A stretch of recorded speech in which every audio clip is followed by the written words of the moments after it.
Namaste, CS Reddy. I am the founder and CEO of APMAS, Mahila Abhivruddhi Society. It's a not-for-profit organization, an NGO working in different parts of India. We have our footprint in the states of Andhra Pradesh, Telangana and Bihar. Primarily, we work on women's empowerment, poverty reduction, and helping farmers to promote their own farmer producer organizations that will be engaged in agricultural value chain development and addressing climate change so that their food security and their nutritional security can be achieved. So APMAS has been doing this work for 22 years now, and our belief is that for an NGO or a non-profit organization like ours, working with the government, national government and state government is very important because collaboration will achieve maximum results and impact. And in these 22 years, we have worked with the Society for Elimination of Rural Poverty, SERP, in the states of Andhra Pradesh and Telangana. Worked in the urban poverty reduction with the Mission for Elimination of Poverty in Municipal Areas, MEPMA. Also have been involved in suggesting policy recommendations for the state governments to improve strategies for women's empowerment, to develop women self-help groups and their federations as sustainable organizations addressing all the needs and aspirations of the women in the states of Andhra Pradesh. Even in the state of Bihar, our focus is on improving the quality and sustainability of women self-help groups and in developing farmer producer organizations, or what is known as FPOs, as viable business organizations providing a wide range of services to the farmers. That includes input supply, production systems development, and also on marketing and value addition in terms of primary processing, secondary processing, value addition, so that the farmer is able to double their income. That has been our focus. In addition to our work in the 3 states, we also provide training and capacity building for the NGOs, for government officials, for bankers, for academicians, for research organizations, so that the promotion of women self-help groups and federations in India and the promotion of the farmer producer organizations become strong and vibrant. And I must say, in these 22 years, our contributions have been significant in the sense that we today have around 1.4 crore self-help groups in India, and these self-help groups manage close to 3 lakh crore rupees through savings and credit, and engaged in a number of micro enterprises and in livelihood promotion.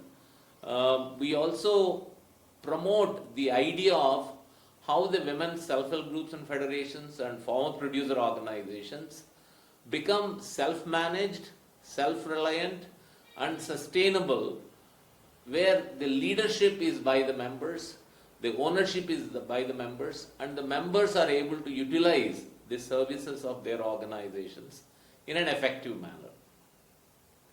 So that's in these 22 years, the work of Mahila Abhivruddhi Society has been impactful because of our partnerships and collaborations with the national government, particularly the Ministry of Rural Development, the National Rural Livelihood Mission, with the Ministry of Agriculture and Farmers Welfare, and with the state governments in the states of Andhra Pradesh, Bihar and Telangana.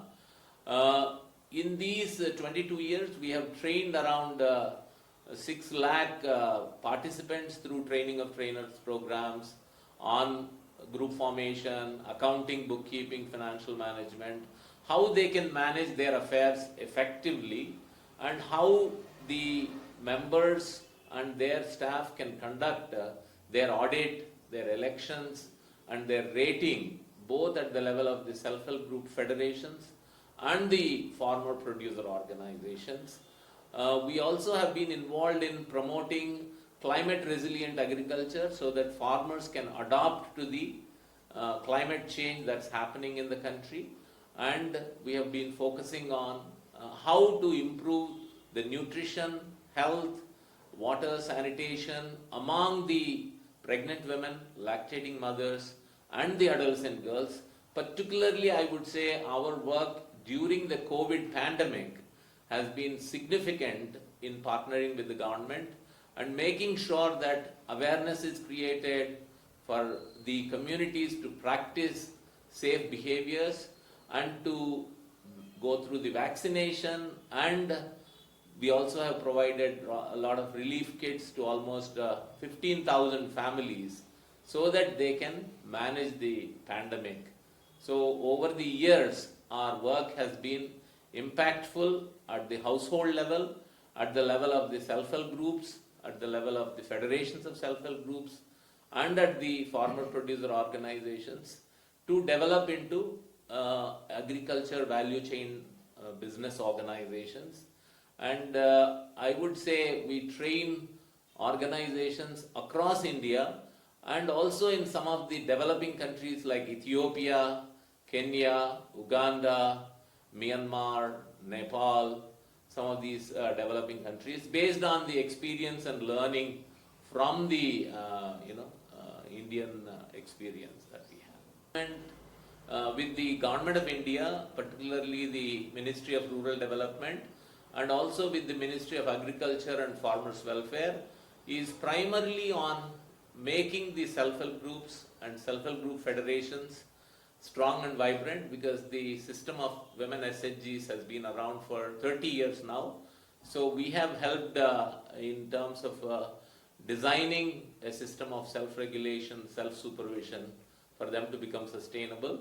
And under the central government central sector scheme of promoting 10,000 farmer producer organizations, APMAS is promoting 46 FPOs in the states of Andhra Pradesh, Telangana, Bihar, in partnership with NABARD, the Small Farmers Agri-Business Consortium, SFAC, NCDC, the National Cooperative Development Corporation, and overall, in partnership with these organizations, we directly and indirectly work with around 250 farmer producer organizations, having an impact with around 1 lakh farmers in these 3 states. We have seen farmer producer organizations mobilizing share capital from the farmers. We have seen the farmers through their FPOs able to build their own collection centers, primary processing centers, and access central government's schemes under the Prime Minister's formalization of micro enterprises, under the RKVY, the Rashtriya Krishi Vikas Yojana, under the MIDH, Mission for Elimination of Mission for Integrated Development of Horticulture.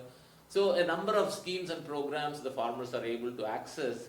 And I must say that the Government of India has been very proactive and farmer friendly in making sure that they are able to take advantage of mobilizing and organizing themselves into the collectives as farmer producer companies or as farmer producer cooperatives, where in every FPO we have around 500 to 1,000 farmers as shareholders, and they are involved in the entire agriculture value chain in terms of input supplies like seed, fertilizer, pesticides, in terms of production systems, including promotion of natural farming, and then in terms of primary processing, grading, sorting, cleaning, marketing. I must also mention that the Government of India has introduced ONDC as a IT-based technology platform for the marketing of the produce through the farmer producer organizations. So our main thrust is on micro enterprise promotion, financial inclusion through women self-help groups and federations, and through farmer producer organizations, so that they can double their income in a period of 5 to 7 years. In terms of, based on our 22 years of experience working with the government, working with NGOs, working with various policy makers, I would like to make 5 recommendations or suggestions for the consideration of the national government. I think number one, when it comes to farmers, the government has done a lot of work, and really appreciate the efforts made by the central government. But I think one of the important requests or demands from the farmers is to have legalize the minimum support price. I think it is a genuine demand, and I think the national government should consider giving a legal status, and this becomes the Prime Minister's guarantee for a minimum support price, so that whether the market players procure or the government procures, it must be above the minimum support price. Number two, I think agriculture needs to be looked at as an industry. That means the farmer producer organizations, the private companies involved, they must not look at farmers as just producers. They must be looked at as value chain actors, value chain players. So if the government is able to make that kind of a consideration of considering agriculture as an industry, then I would say huge investments, like the government has done investments in railways, in road infrastructure, in the port infrastructure.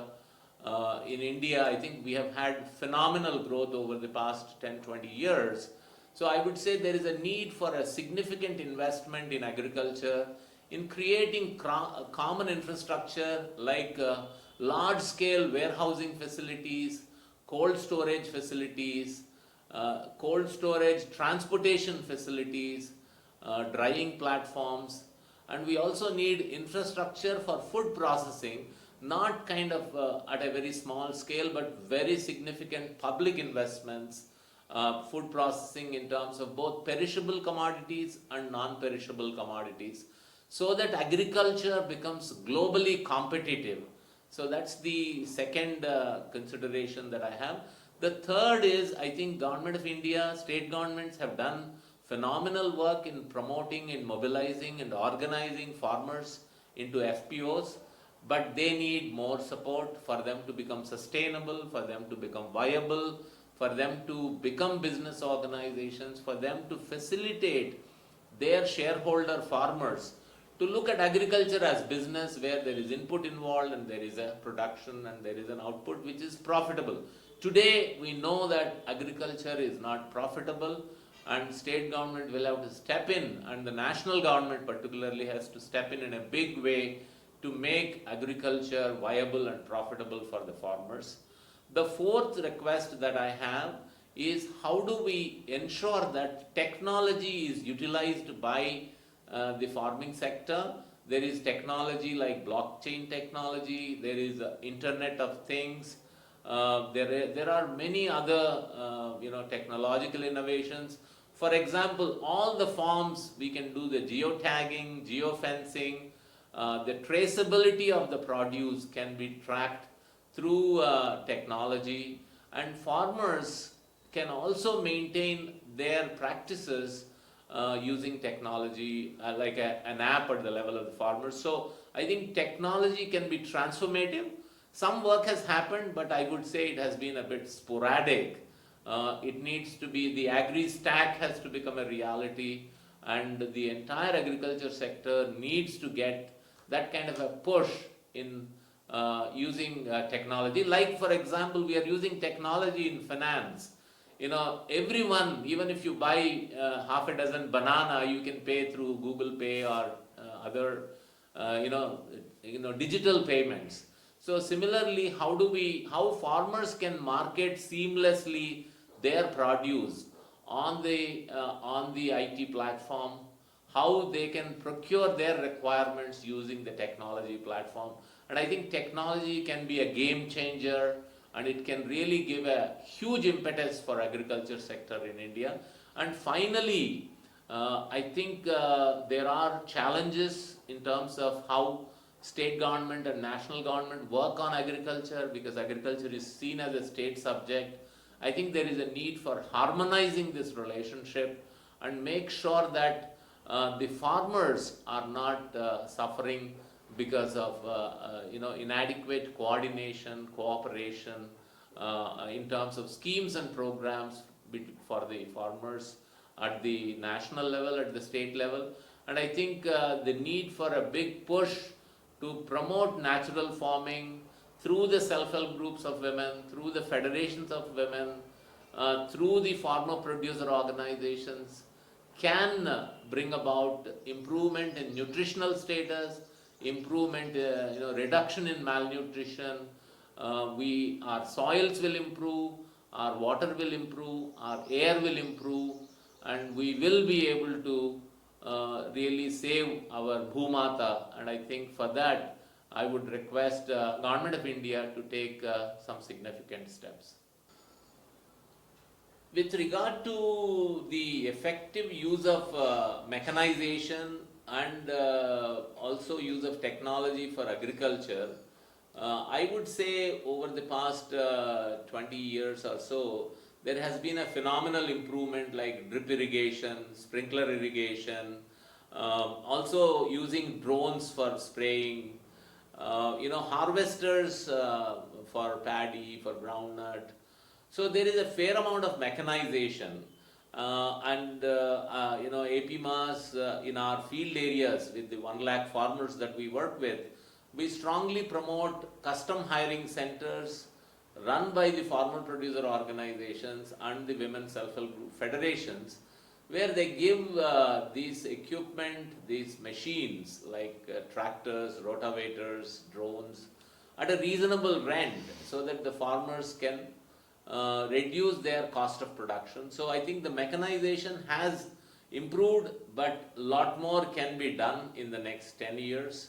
So that because the labor shortage in India is becoming real and also more expensive, so that is pushing up the cost of production for agriculture. So I think mechanization requires, and we have this whole concept called Uberization of agriculture equipment, agriculture machinery. For example, in a given geographic area, there may be several tractors available, several harvesters available, but they're not on any IT platform. So can we bring them onto an IT platform so that the owners and the users both can benefit from that kind of so mechanization is the way to go, and farmers collectives can play a significant role.